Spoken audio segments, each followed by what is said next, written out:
your car? No, you put it on the top of your car, like while you're driving. Wait a sec. This is just like when they sent You us want to a Coney vacuum clean? Island. No, you know, these vacuums are for catching ghosts. Obviously another survival challenge. Well, apparently these vacuums don't exist in real life, so if you want to suck up ghosts on the roof of your car, you're gonna have to do it in this game. Really hate these driving stages. Naturally, you want to speed up to get them over with, but when you speed up, your car goes to the top of the screen and you can't see what's coming at you. Whether it be ghosts you're trying to catch, gas barrels, or drunk drivers. Fuck! Assholes!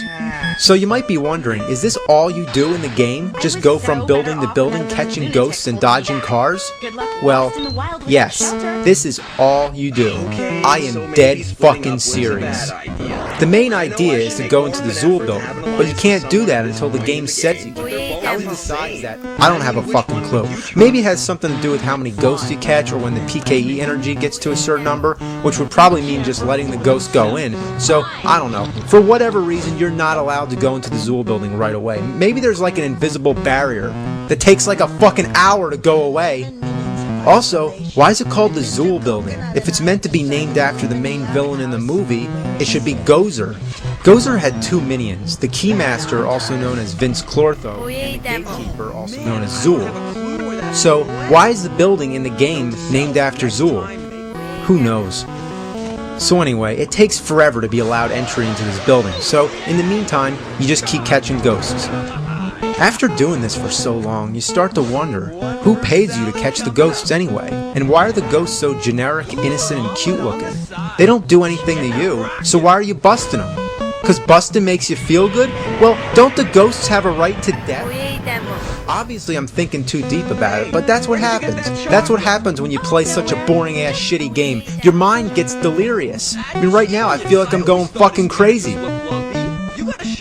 So finally you get a message that says enter Zool building, but it's at the very bottom of the screen, so you need to be paying attention. Seriously, half the time I don't really notice it because I'm not looking down there. A little sound cue would have helped, you fuckers. Now you go into the building, and it's a breath of fresh air to see something different. But unlike the rest of the ghosts in the game, these ones harm you. In order to move through the stage, you have to keep tapping the A button as fast as you can.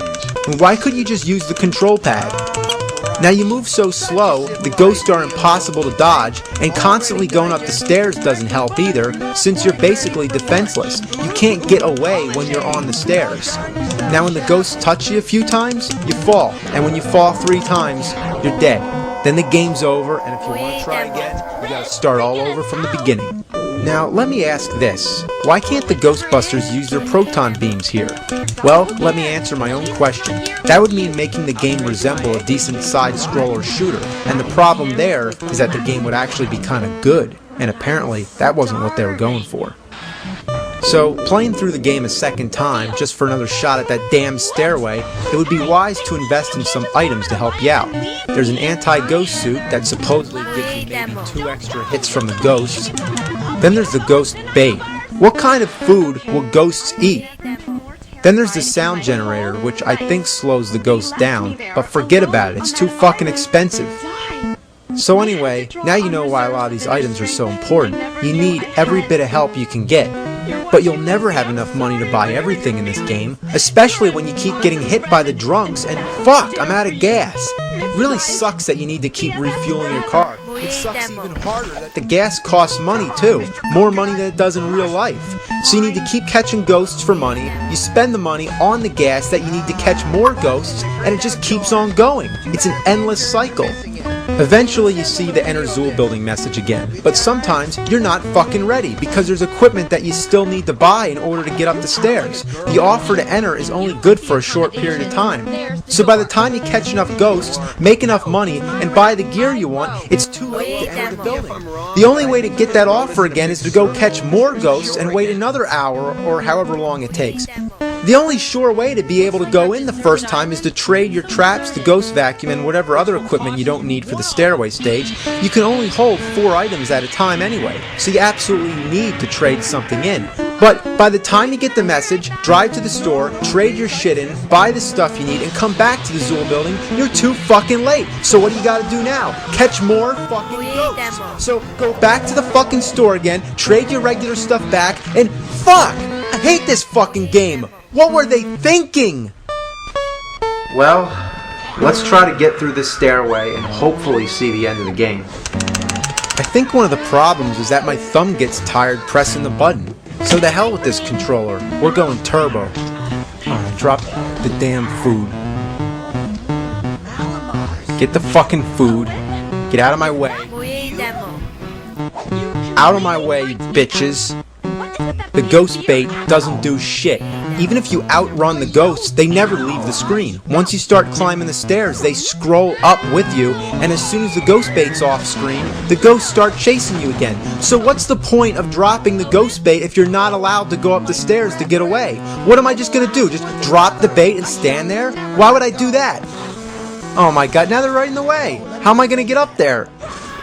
Come on, come on. Oh, I think I can just barely do it. There we go. Oh, boy, right in between two of them. How you like that? Oh, man. Oh my god. Fuck. Oh, please, Game Genie, grant me 3 wishes. That's right, we're gonna cheat. But there's only one cheat I care about. Immunity to ghosts on the stairway. Well, at least now I can't get killed by the ghosts. But that still means that it takes all day to get up the fucking stairs. It just keeps going. Even if you did it with the control pad, it would be tedious. But the fact that you're supposed to tap the button the whole time and dodge ghosts? And I've counted, there's 22 floors. Do you think that's enough? I mean, what the fuck were they fucking thinking? This is the worst game I ever played in my life. It's worse than Dr. Jekyll and Mr. Hyde. Well, maybe not that bad. And then they run? They move like slugs the whole fucking time, but as soon as they get to the top, they run like they got propellers in their asses. Well, here's the last screen of the game, and it looks like shit. The whole layout is designed like a grid with a flat gray floor. There's no background, it's just black. The little ghosts with their tongues sticking out look like kindergarten Halloween decorations, and neither Gozer or the dogs move. Hey, I can even name the dogs. That's Vince Clortho and Zool. Zool apparently bought the building that they're standing on. Now, you know what's really shocking about this part? You're moving around, dodging projectiles and shooting at things, kind of like a game. Surprising, right? I mean, this is the closest moment that this piece of shit ever comes to possibly being decent. But you know what's really annoying? Every time you go anywhere near the bottom of the screen, this happens. Say hello to Mr. Stay Puft climbing the building. I don't know what the point is, but every time when you accidentally go down there, Stay Puft's higher up the building. I can guess that when he reaches the top, that can't be good, so let's show this prehistoric bitch how we do things downtown. Oh, I'm gonna get you. Or you're gonna get it. Come on, here we go. Oh, there you go. Yeah. Alright, come on, take it, you fucking bitch. This chick is toast! So that's what you went to juvie hall for. Yeah, but at least What it's the not fuck? as bad as what Heather did. I admit it was a little unorthodox, but it doesn't come close to what Gwen did. If that's even your real What? name. What? Better now? Spider in the bag! Spider in the bag! Hey, look! We got neighbors! Orange Chris, courtesy of Chris. I know how we can find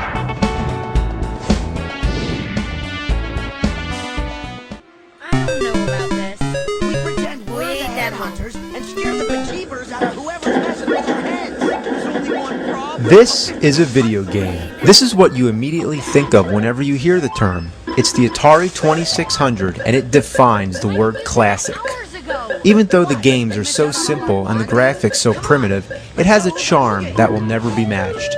The objects and characters just barely represent what they're supposed to be, but that's the whole beauty of it, that you have to use your imagination. The sound effects? Just awesome. And the lack of music just enhances the mood.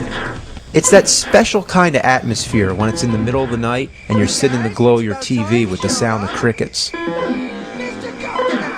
The Atari had the longest lifespan of any home video game system, and when people say Atari, they're usually referring to the 2600. But in between its existence, Atari made other systems which came and went, and one of these was the Atari 5200. It was meant to replace the 2600, although ironically,